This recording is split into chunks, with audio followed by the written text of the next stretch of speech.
Bueno, disculpen, no tengo mucha práctica. Entonces, hoy vamos a hablar cómo quedamos de la tradición, de la divina tradición. Es un tema importante.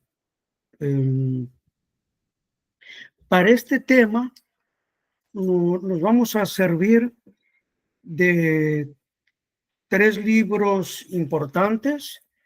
El primero será el Manual de la Tradición, justamente, del cardenal Francelin. Aquí lo tienen.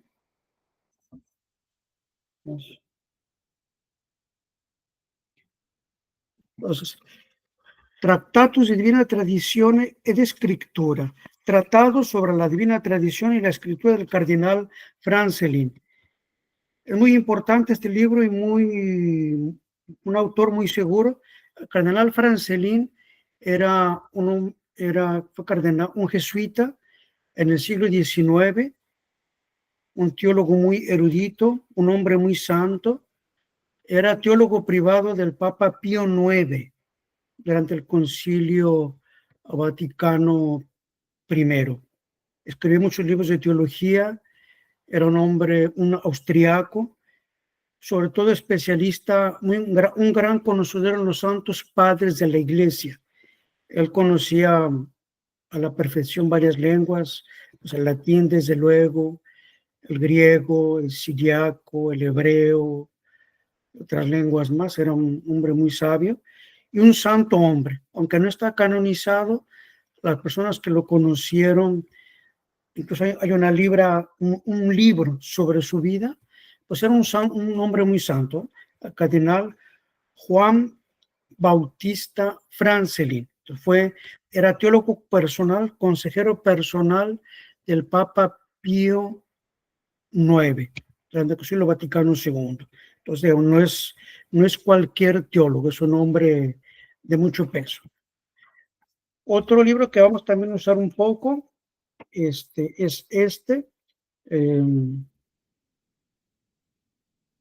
una introducción in teologia dogmática, según la mente de Santo Tomás de Aquino.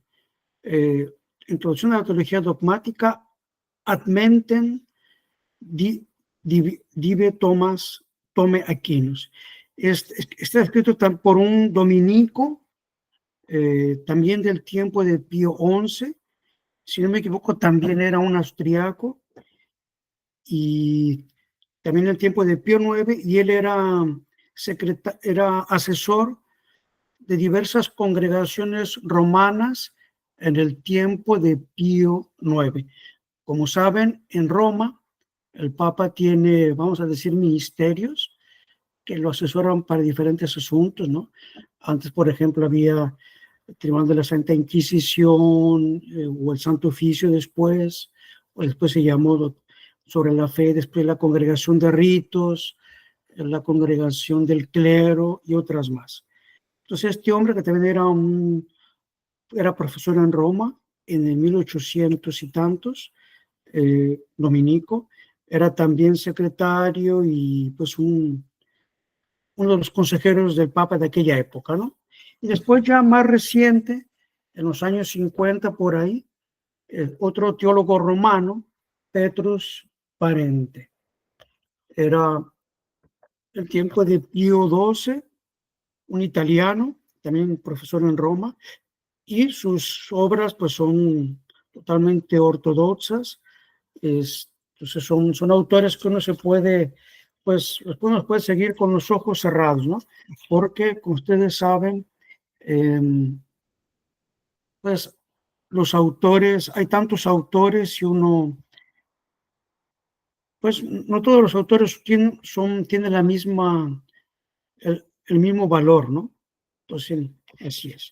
Bueno, entonces, primero, sobre la tradición. Entonces, aquí vamos a comenzar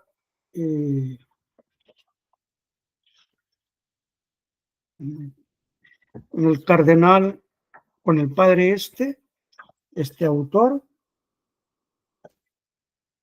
Cuestión segunda, de verbo dei tradito. Aquí nos da la definición de qué es la tradición en el sentido estricto de la palabra. Traditio es doctrina Christi ed apostolorum oratenus accepta et conservata in ecclesia. La tradición es la doctrina de Cristo y de los apóstoles, recibida oralmente y oralmente conservada en la iglesia. Eso es la tradición. Y como saben, en la Iglesia Católica hay dos fuentes de la doctrina revelada. Una es la Biblia, que es el tema principal que estamos viendo, y el otro es la tradición. Son las dos fuentes de la revelación. Y bueno, para recordarnos qué es la revelación, pues la revelación es todas las verdades que Dios nos reveló, que constituyen la religión católica. Entonces, hay verdades de Dios que podemos conocer por la razón natural, pero hay muchos verdades o misterios de nuestra fe que solamente podemos conocerlos si Dios los revela. Por ejemplo, la Trinidad, el misterio de la existencia del infierno, de la encarnación del Hijo de Dios, del Verbo y otras más. Y esta revelación de Dios se encuentra en la Sagrada Escritura y en la tradición.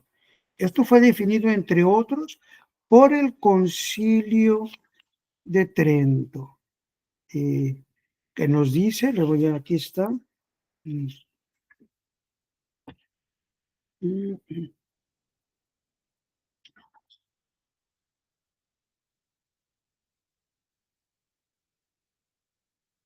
Estoy buscando.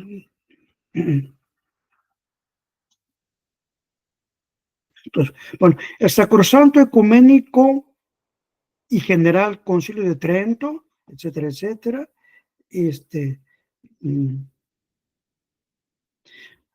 proponiendo siempre por objeto que exterminados los errores se conserven en la Iglesia la misma pureza del Evangelio, lo cual, habiéndose antes prometido por los profetas en las Sagradas Escrituras, promulgó primeramente por su propia voz con nuestro Señor Jesucristo, Hijo de Dios, y después, por medio de sus apóstoles, mandó que se predicase a toda criatura, como fuente de toda verdad saludable y regla de costumbres.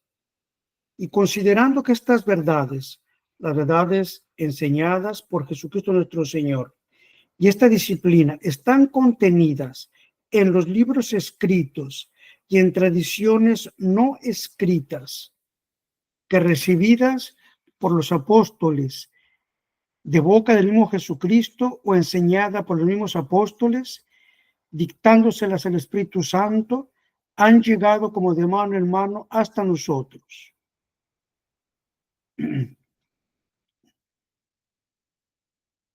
Entonces, siguiendo los ejemplos de los padres ortodoxos, admite y venera con igual afecto de piedad y respeto todos los libros, así del Antiguo como del Nuevo Testamento, por ser solo Dios el autor de ambos. Entonces, la Santa Iglesia venera y respeta la Biblia, ¿no? El Antiguo y Nuevo Testamento, como asimismo las referidas tradiciones relativas a la fe y a las costumbres, como dimanadas de la boca de Jesucristo o dictadas por el Espíritu Santo y conservadas en la Iglesia Católica por una sucesión no interrumpida. Entonces, la verdad revelada, la doctrina que Cristo mandó predicar a los apóstoles, está contenida tanto en la Sagrada Escritura como en la tradición. Incluso podemos decir, como vamos a ver ahora, que en primer lugar estuvieron contenidas en la tradición, porque tanto en el Antiguo como en el Nuevo Testamento, muchas almas, muchos hombres tenían acceso a la verdad, a verdades reveladas por tradición. Recordemos que Moisés, cuando escribió el Pentateuco, y hacia el año 1500 antes de Cristo. Y antes de esa fecha no había Biblia. La Biblia no existía, ni siquiera el Génesis, hasta que Moisés escribió el Pentateuco. Pero ya desde antes había almas piadosas, almas que tenían la fe, que guardaban fielmente verdades reveladas por Dios y que se habían transmitido. Y después, cuando Cristo mandó a los apóstoles a predicar el Evangelio y los instruyó, sobre todo en los 40 días entre la Ascensión y Pentecostés, y después el Espíritu Santo les hizo comprender todo lo que Cristo les enseñó y completó la enseñanza de Cristo. Los apóstoles fueron a predicar primero. Los apóstoles no comenzaron escribiendo. Ellos escribían, vamos a decir, casualmente, para hacer un resumen de su predicación, los evangelios, por ejemplo, o escribían epístolas a los romanos, como San Pablo, que escribió a los romanos, a los efesios, o el apóstol San Pedro, que también escribió. Entonces, las escrituras vinieron después. Entonces, lo primero es la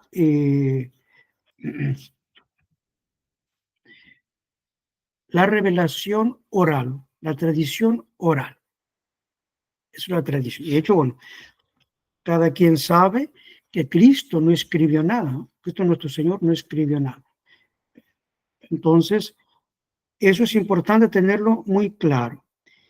Y entonces, así llegamos a un principio importante que aquí el cardenal Francelín formula en una de sus tesis de este libro que les acabo de mostrar, que es la tesis 22, la que dice que la revelación católica fue completada por Jesucristo, el Espíritu Santo, en los apóstoles. La revelación de Cristo y del Espíritu Santo terminó con los apóstoles. Eso es un principio muy importante de la fe católica. Es decir, que todas las verdades que un católico cree, o incluso otros dogmas que en el futuro la Iglesia podrá definir, están contenidos en la predicación de los apóstoles, en la predicación que los apóstoles recibieron de Cristo y del Espíritu Santo. Todo está contenido ahí. Eso es un principio muy importante porque pues Cristo vino a salvarnos por su muerte y también por su divina verdad. Entonces era necesario que desde el principio la Iglesia poseyera la doctrina revelada por Cristo y por el Espíritu Santo. Y bueno, con el paso de los siglos, lo vamos a ver enseguida, la Iglesia es lo que predica. Y esto es importante porque, por ejemplo, de ahí viene que todas las revelaciones que pueden haber después, revelaciones posteriores, no importa, ¿no? De un santo o de la Santísima Virgen, son consideradas revelaciones privadas, es decir, que no pertenecen al depósito de la fe. No son estrictamente, no es obligatorio creerlas como verdades de fe. Incluso, por ejemplo, Nuestra Señora de Guadalupe, ¿no? Aunque fue una aparición verdadera, la Santísima Virgen hizo a Juan Diego y le entregó su manto milagroso.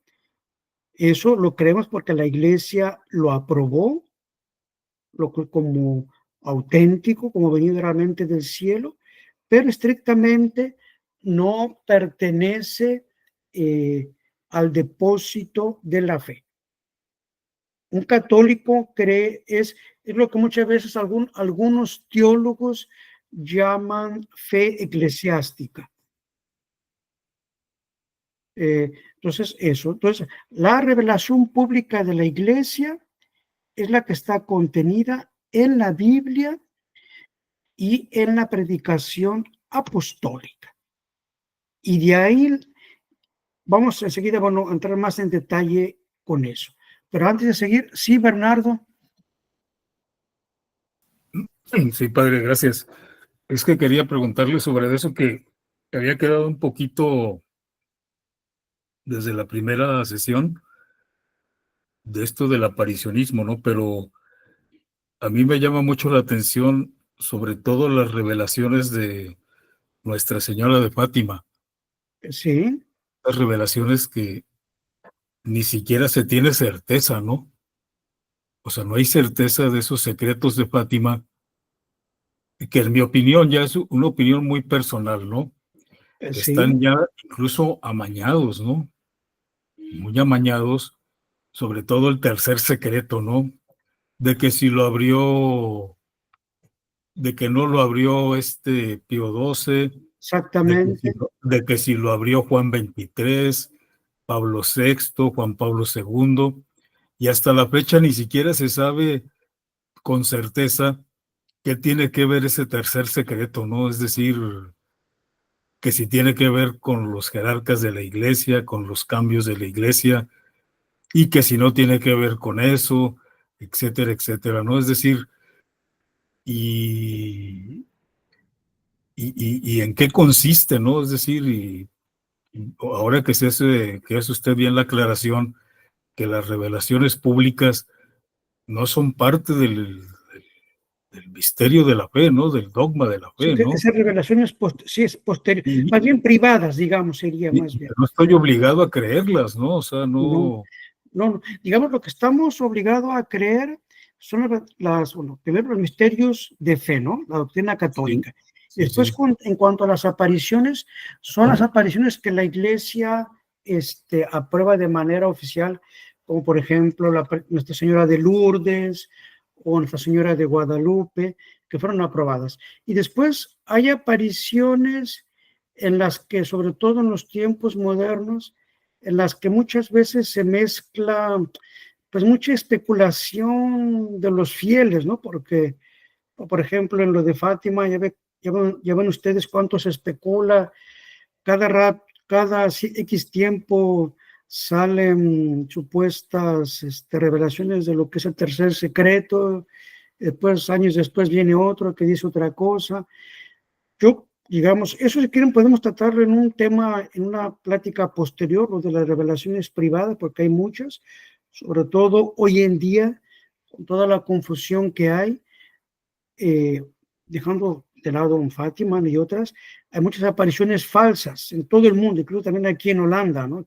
O en Bélgica o en España hay un montón de apariciones, y como hay tanta confusión, y pues la pérdida de la fe, la apostasía de muchos obispos, sacerdotes, etcétera, pues a veces la gente piadosa se, se apega a supuestas apariciones, pues muchas veces que no están aprobadas por la iglesia y que muchas veces pues son pues, suspectas, ¿no? Muy suspectas. Hay que tener mucho cuidado con las apariciones privadas. Y por apariciones privadas se entiende todo lo que no está en la doctrina revelada, predicada por los apóstoles y todo lo que vino después. Y después con respecto a Fátima, yo pienso, no, sin ser un especialista del tema, pues que sí, que la Virgen se apareció a Jacinto, a Lucía y a Francisco, a Jacinta, perdón, a Lucía y a Francisco se les apareció, pero yo creo que la aparición de Fátima el mensaje de Fátima ha sido muy, ¿cómo se puede decir? Manipulado. Manipulado y usado incluso hasta con fines políticos, ¿no? Incluso hoy en día, por ejemplo, todavía hay gente que sigue hablando de que hay que consagrar a Rusia al corazón inmaculado de María y que con eso el mundo ya se va a salvar, ¿no? Lo cual me parece a mí un poco ridículo, ¿no? Pero bueno, eso ya veremos en otra ocasión, ¿no? Entonces, sí, Fátima no es una revelación pública, no es un dogma de fe.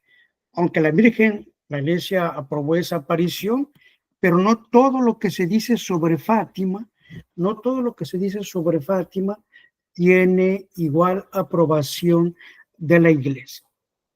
Eso es importante, ¿no? Si quieren, después haremos una plática sobre las apariciones privadas. Bueno, entonces, si Yo volviendo a creo que nuestro, hoy habría que consagrar más bien al occidente, ¿no? pues yo pienso que sí, exactamente, ¿no? Eso no es un tema interesante, pero si quieren, para no desviarnos mucho, vendremos en otra ocasión sobre eso, ¿no? Para seguir, guardar el programa, ¿no? Para no Gracias. extendernos demasiado. Entonces es la revelación católica, que les quede bien claro, fue la que los apóstoles recibieron de Cristo oralmente y del Espíritu Santo, todo en Pentecostés. Justamente estamos en la octava de Pentecostés. Pentecostés fue el domingo pasado.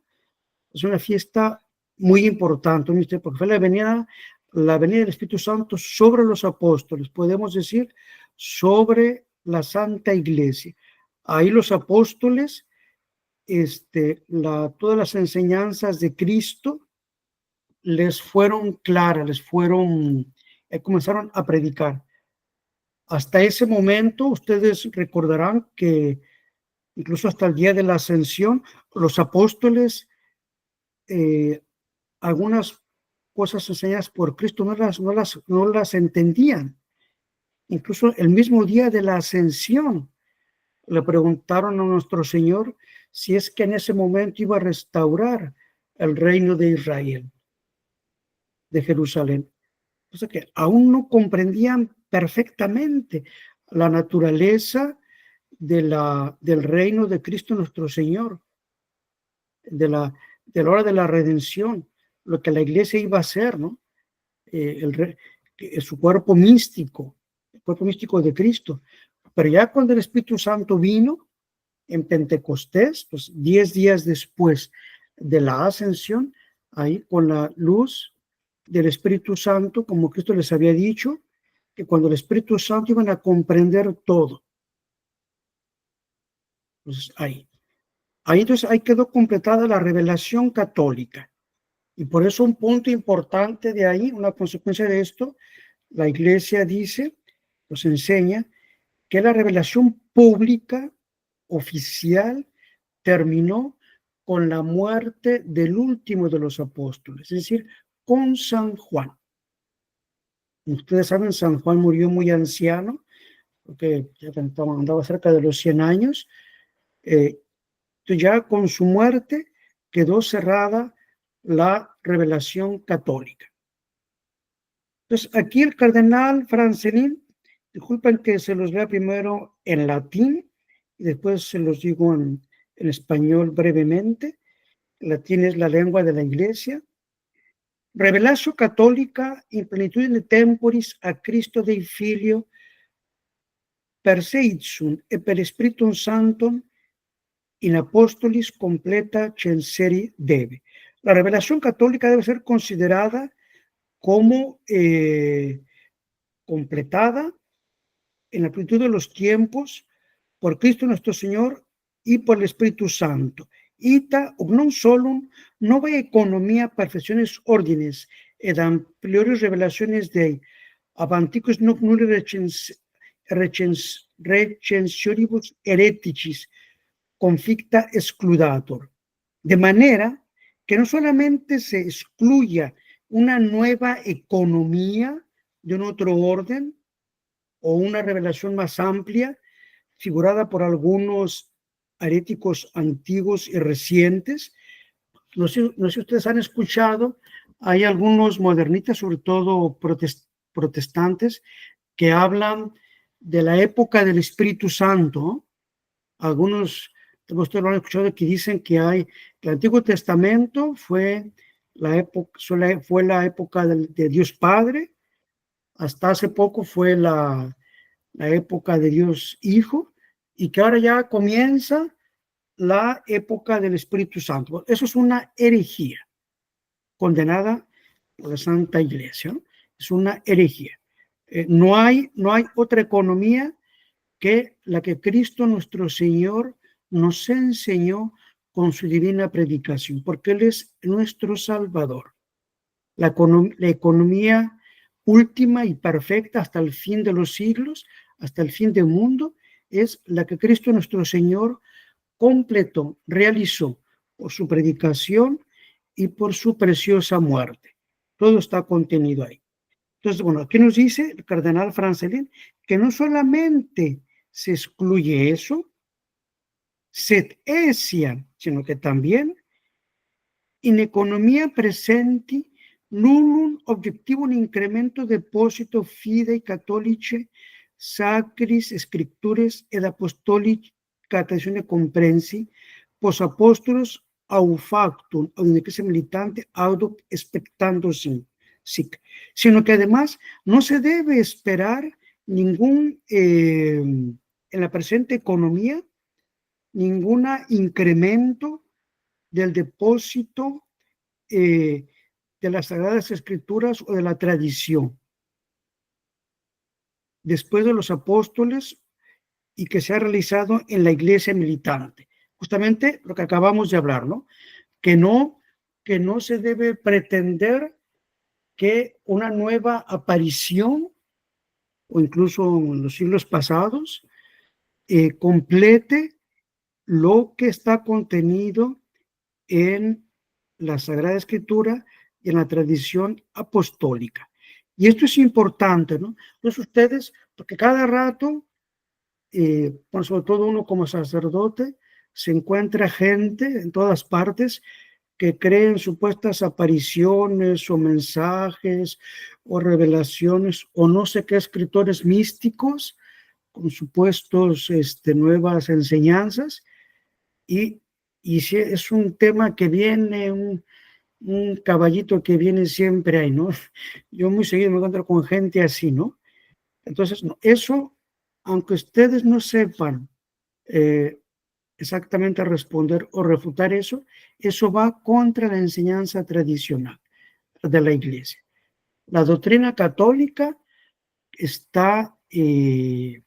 quedó terminada en lo que Cristo enseñó a los apóstoles y los apóstoles predicaron de viva voz o escribieron también. Entonces, ese es el primer punto.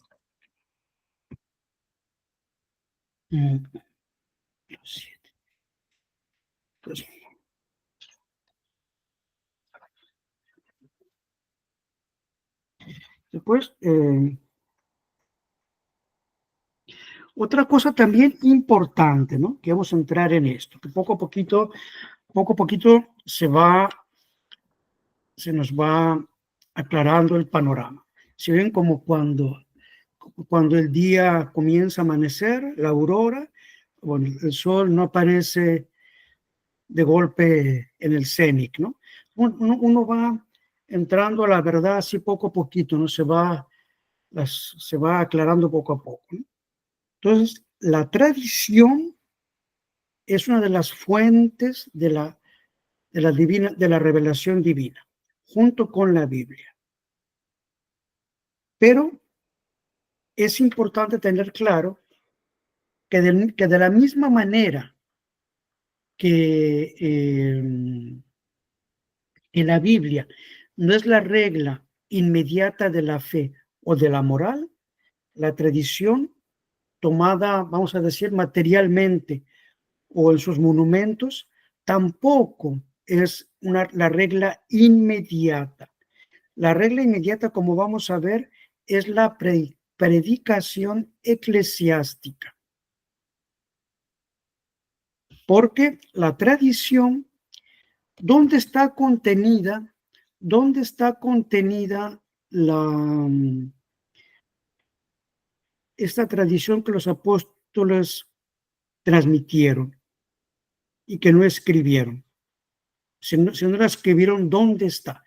Pues está en las enseñanzas de los santos padres, en los monumentos de la antigüedad cristiana, en los usos y costumbres cristianos, por ejemplo, el uso de la cuaresma, ¿no?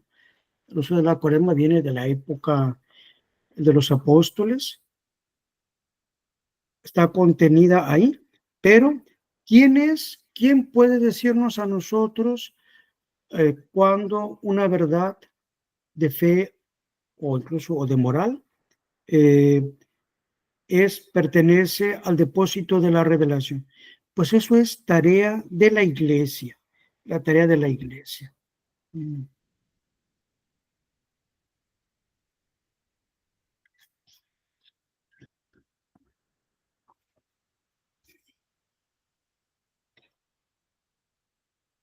Es aquí, este autor cita un texto muy bonito e importante de un autor antiguo que se llamaba Orígenes.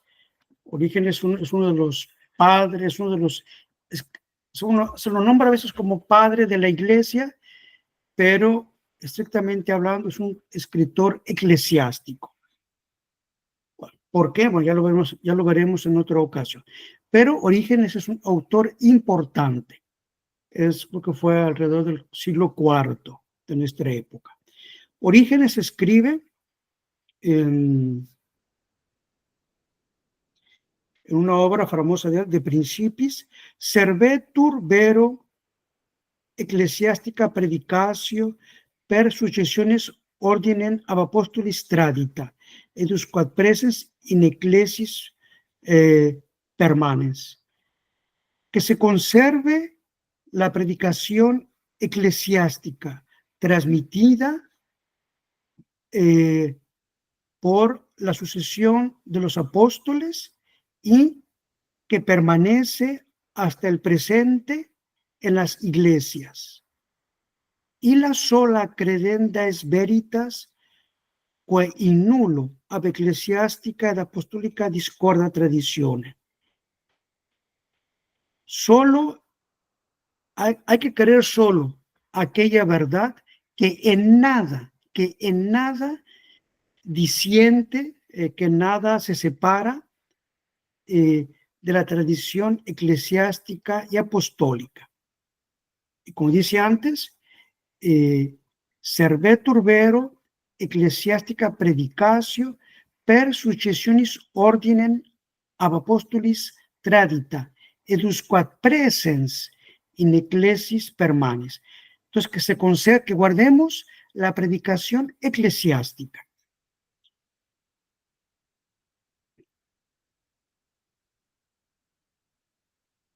Por eso, también aquí pone, por ejemplo, un texto también muy bonito de San Ireneo de León, uno de los padres de los primeros siglos.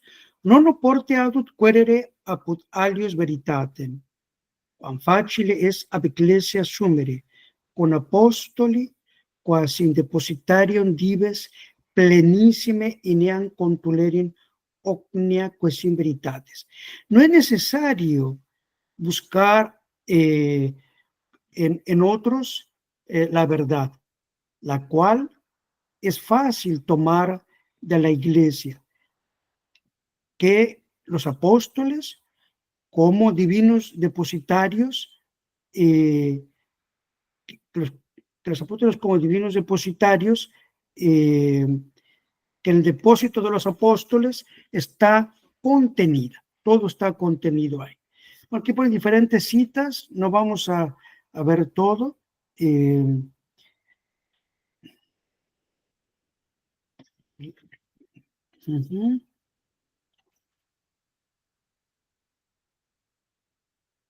después, bueno, en resumen, aquí también pongo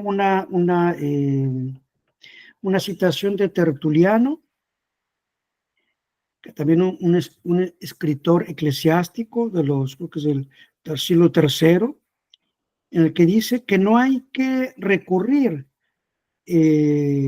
o hacer certamen únicamente basados en las escrituras, en las cuales la victoria es incierta.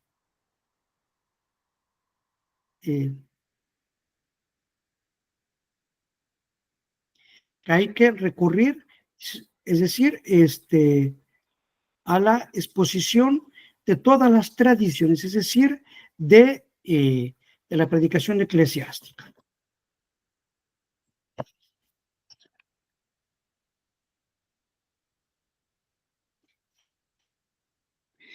Y esto se desprende de lo que ya venimos diciendo, que hay un nexo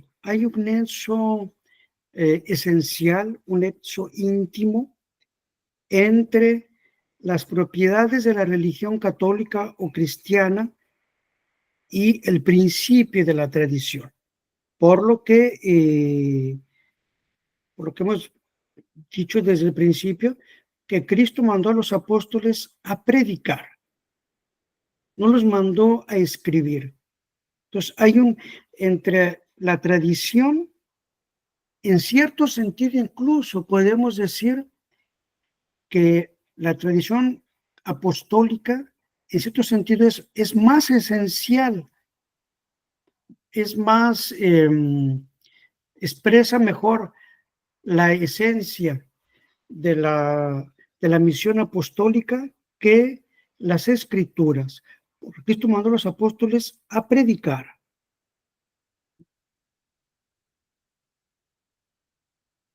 Por y de aquí, bueno, en este principio, que no voy a leerlo para que no sea tan fastidioso, pues que en eso aquí se ve el error de los protestantes. Después más de aquí está. Bueno, y volviendo a lo anterior que nos decía el autor entonces, ¿cuál es la norma suprema de la interpretación de la tradición y de la escritura? Pues es la predicación. Es la predicación eclesiástica. Esa es la regla de la doctrina revelada, la predicación universal, o como dice en un famoso texto de San Vicente de Lérins, quod semper et ubique, lo que la Iglesia enseñó siempre y en todas partes. Eso es la norma para conocer cuál es el sentido exacto de las verdades contenidas en la Sagrada Escritura y en la tradición.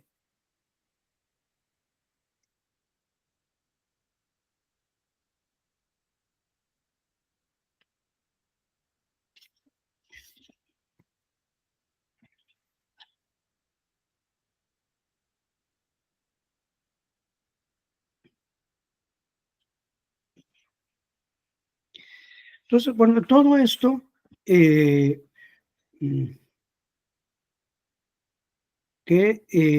se desprende que los apóstoles y sus sucesores legítimos son los custodios infalibles o los doctores infalibles de la revelación.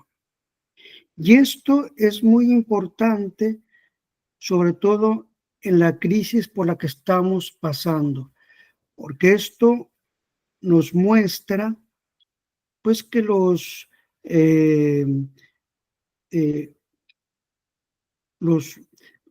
la jerarquía supuestamente de Roma, pues que no es una jerarquía legítima.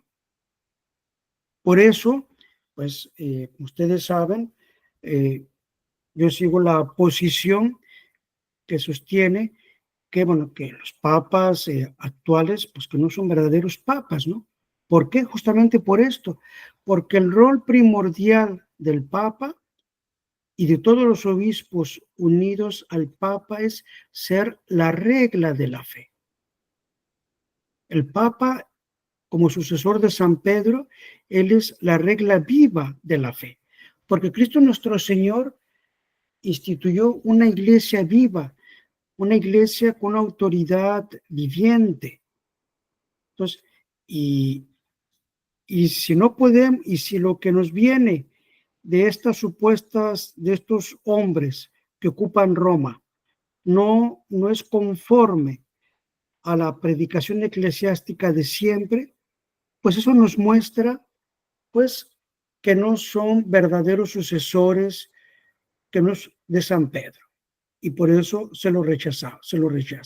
Esto es uno de los argumentos principales, sobre todo cuando estos hombres hacen supuestamente decretos, por ejemplo, en el Vaticano II, o cuando promulgan ritos o promulgan leyes, por ejemplo, Juan Pablo II, que promulgó un nuevo código de derecho canónico. Entonces, si esos supuestos, esas promulgaciones universales no son conformes a la doctrina eclesiástica siempre predicada, pues eso nos muestra que estos hombres no tienen el carisma apostólico, no tienen la sucesión apostólica, porque si no, no pudieran hacerlo. Es imposible, porque Cristo justamente para eso mandó a los apóstoles y para eso puso a San Pedro. Porque, y después, aquí una objeción que puede venir, pues es cuando San Pablo corrigió a San Pedro. Pero ahí San Pedro, ustedes conocen ese pasaje, ¿no?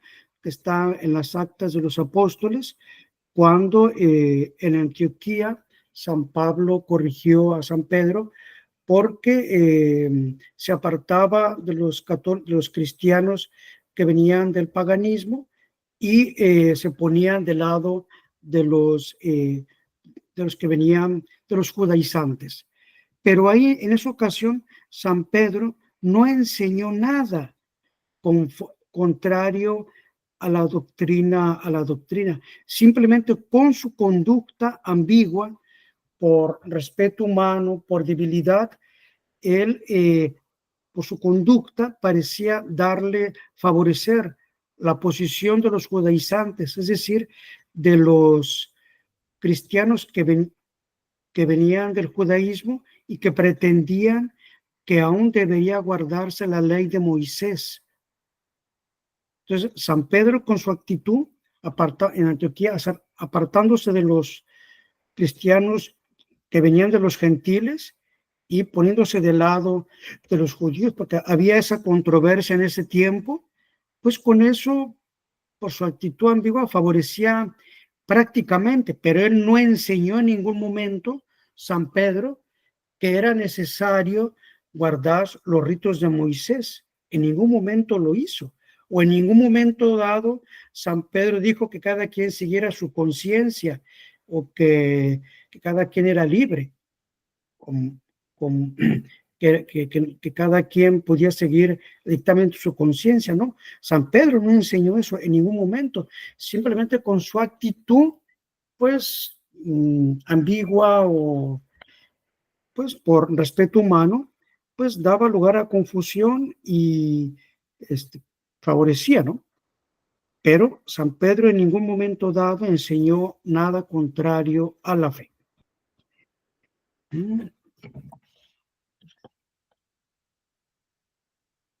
Bueno, ¿tienen ustedes alguna pregunta sobre esto?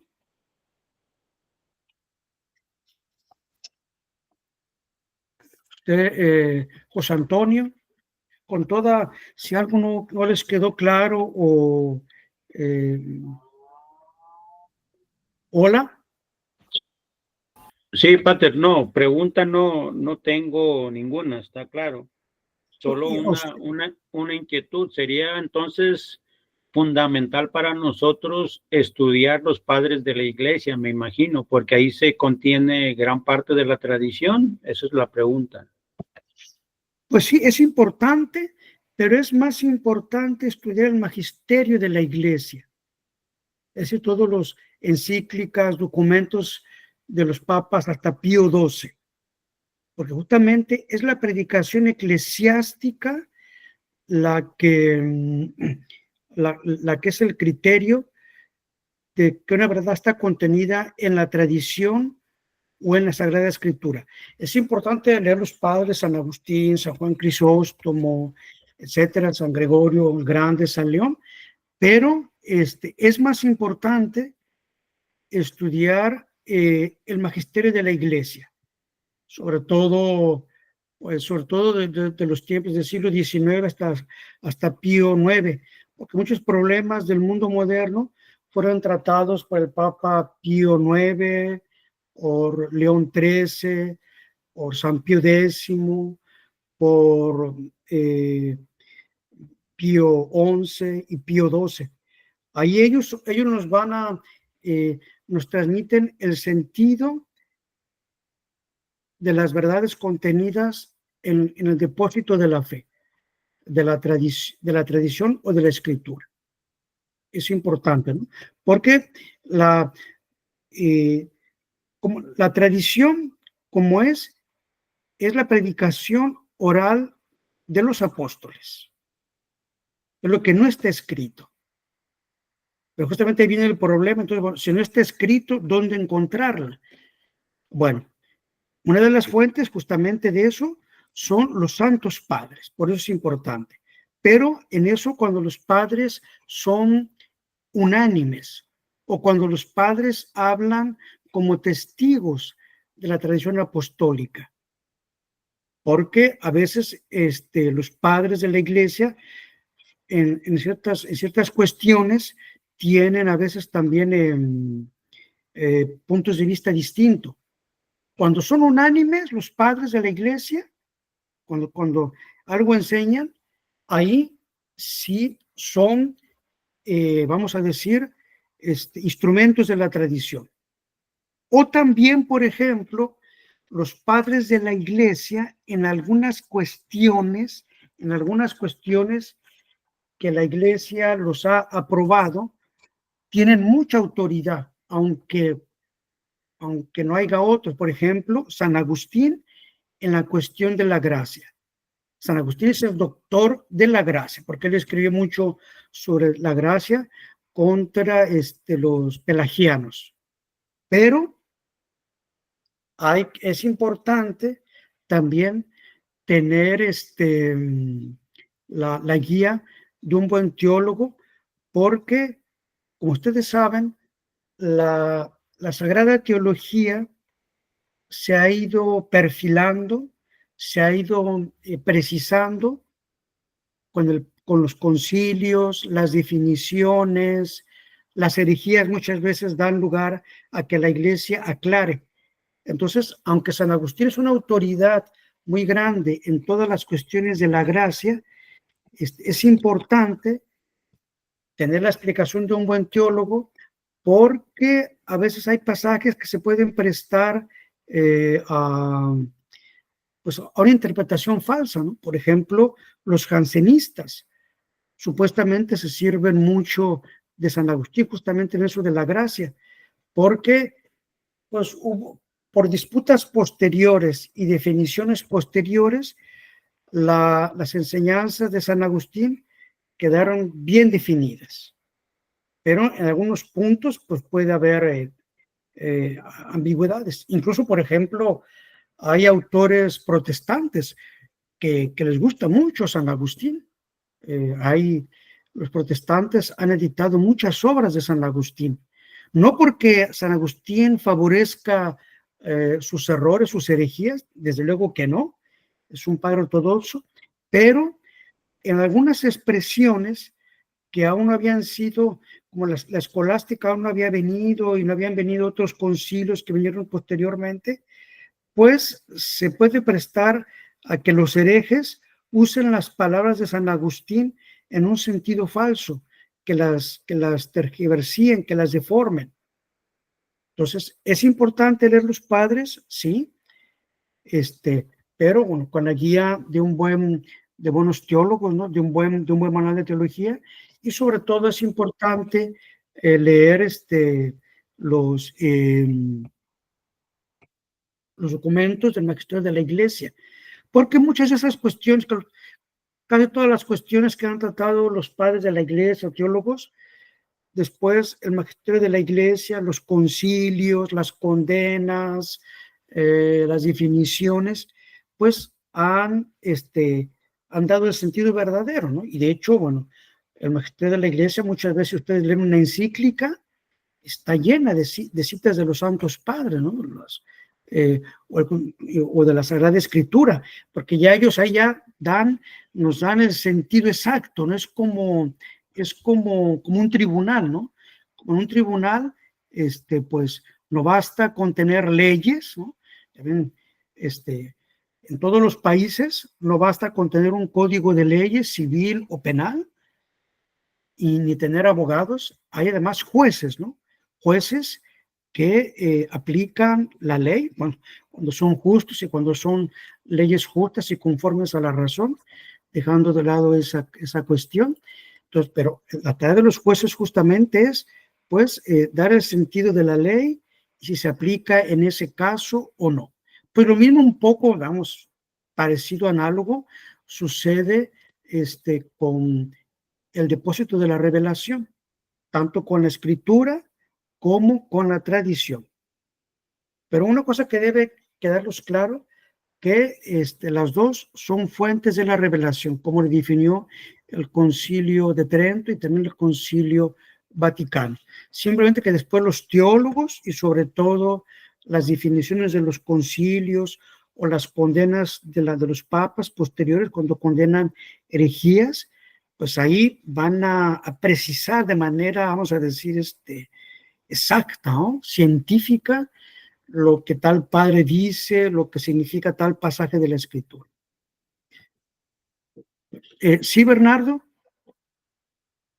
Sí, padre, no sé si sean dos preguntas, pero relacionado con esto, ¿hay una jerarquía entre los concilios? Bueno, lo máximo es la tradición, ¿no? Pero hay una jerarquía entre los concilios, las encíclicas y el dogma. Por ejemplo, un concilio, el de Nicea, Éfeso, designaron el dogma de fe, ¿no? O sea, del Sí, credo. sí, exactamente, sí, sí. ¿Qué fue más jerárquico? Bueno, mire, ¿qué es un dogma? Vamos a comenzar por los dogmas. Los dogmas es una verdad de fe que es revelada por Dios y que un católico debe creer. Por ejemplo, porque que Cristo nuestro Señor tiene las naturalezas y una persona. Esto lo enseñó el Concilio de Éfeso. Es un dogma de fe. O, por ejemplo, bueno, todos los dogmas de fe, ¿no? Que la Santísima Virgen es la Madre de Dios, que hay 7 sacramentos, que el Papa es infalible. Un dogma es una verdad de fe. Es decir, una verdad que está contenida en el depósito de la revelación, en la Biblia o en la tradición, y que la Iglesia define justamente como contenida ahí. Pero ¿cómo la Iglesia define esto? ¿Cómo la Iglesia define que una verdad o que un punto de doctrina es dogma? Pues la Iglesia lo define de diferentes maneras.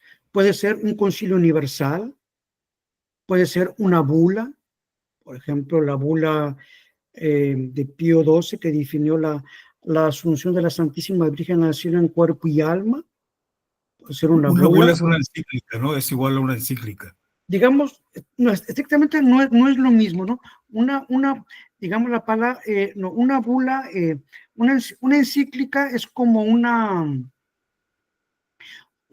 letra, una carta que el Papa escribe o a la Iglesia Universal o a un obispo o a los obispos de un país.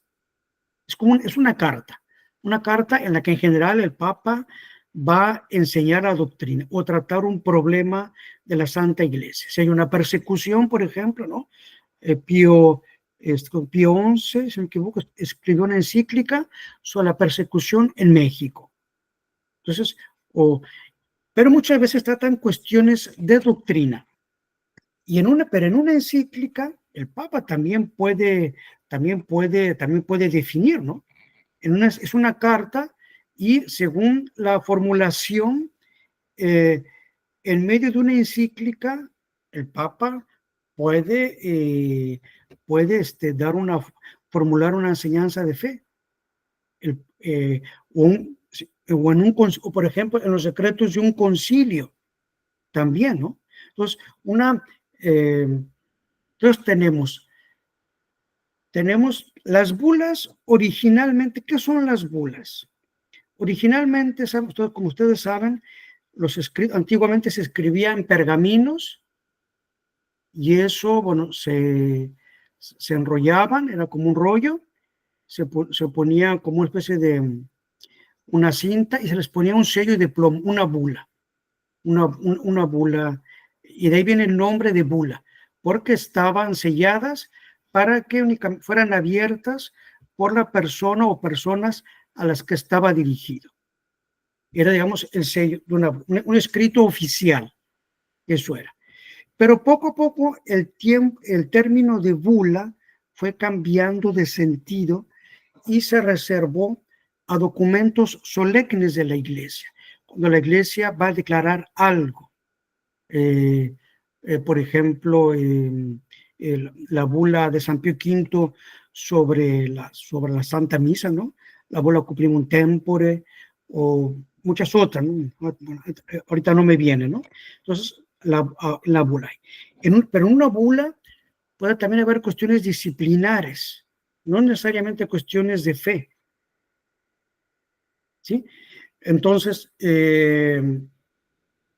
y un concilio también puede tratar cuestiones disciplinares, por ejemplo, el Concilio de Trento trató la cuestión de que los obispos estaban obligados a residir en su diócesis, porque muchos obispos en ese tiempo pues eran obispos de un lugar, por ejemplo, vamos a decir de X ciudad, pero andaban en otro lugar. Muchas veces sucedía cuando eran descendientes de familias nobles o familias muy ricas, pues tener el título para tener los beneficios o incluso los beneficios materiales, pero no residían y no se ocupaban de su diócesis, andaban en otra cosa.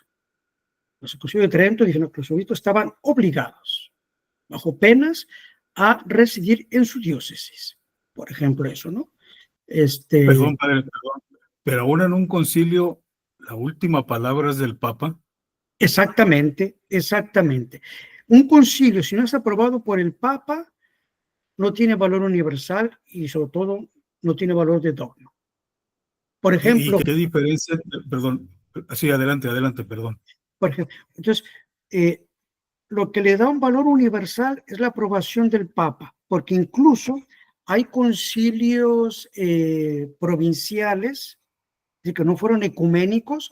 Concilio ecuménico, aunque ahora el término ha cambiado, significa un concilio universal, en la que todos los obispos o una gran parte de los obispos que representan la cristiandad se reúnen para tratar un problema.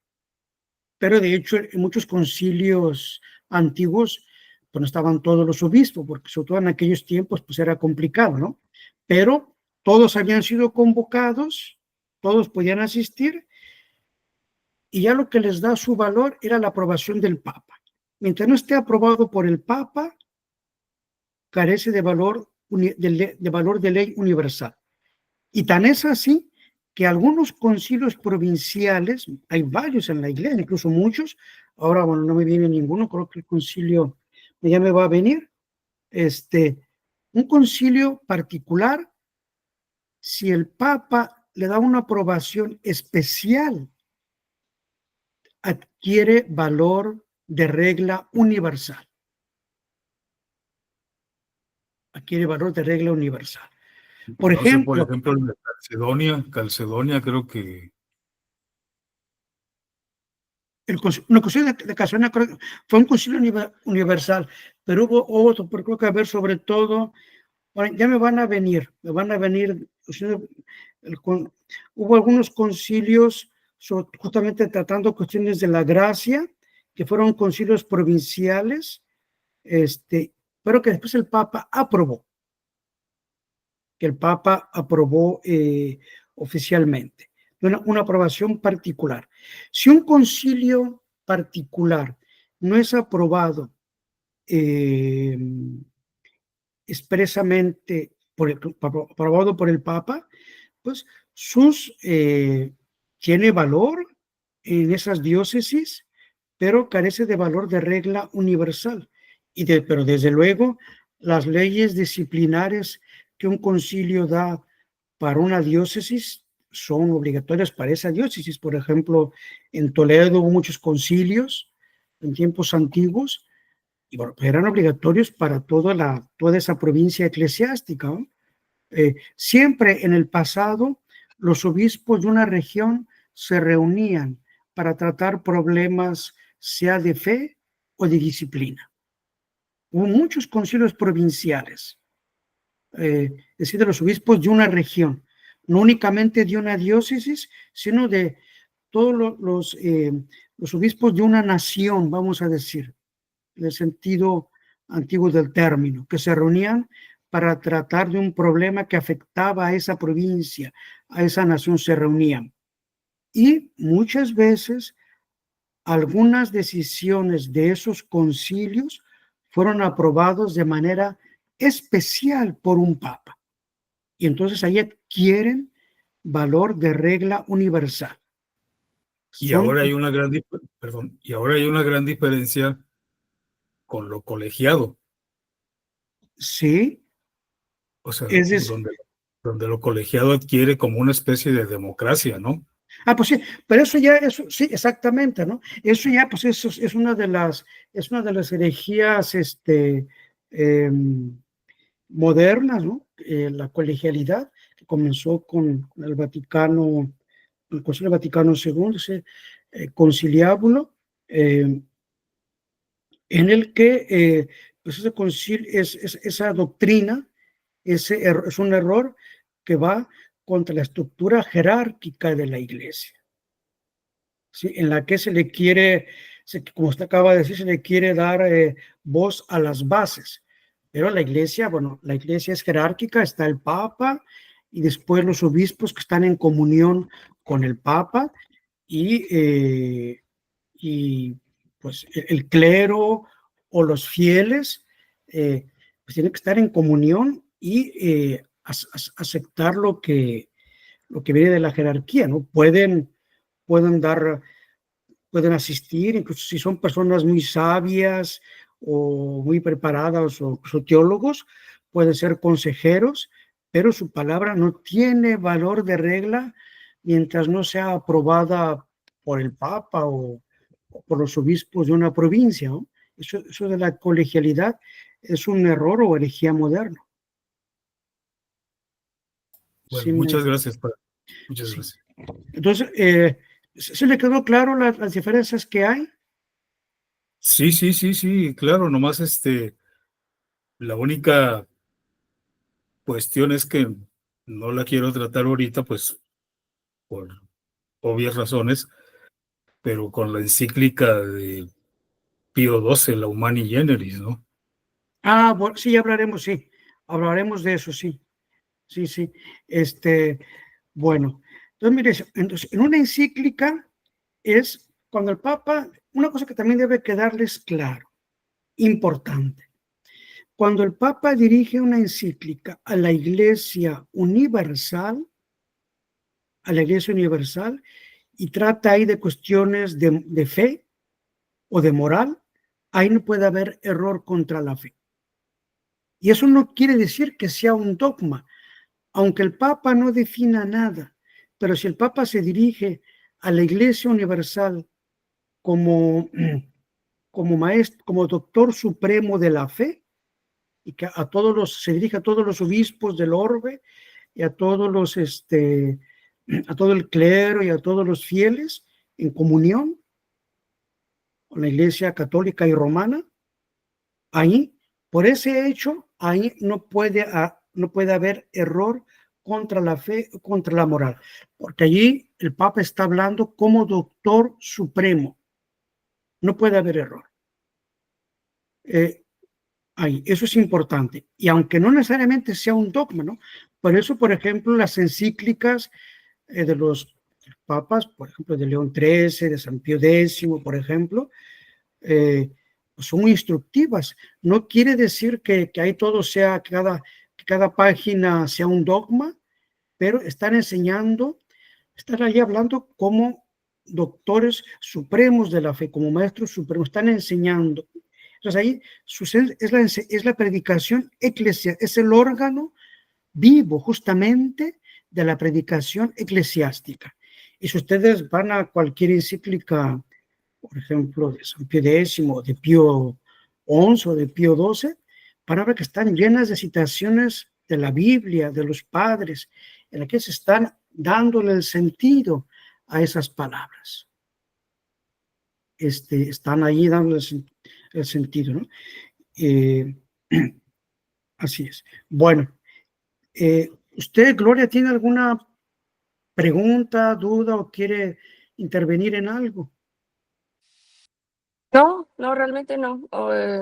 Estoy como analizando todo. Si quiere al final Bueno, le comento, sí. bueno, muy bien.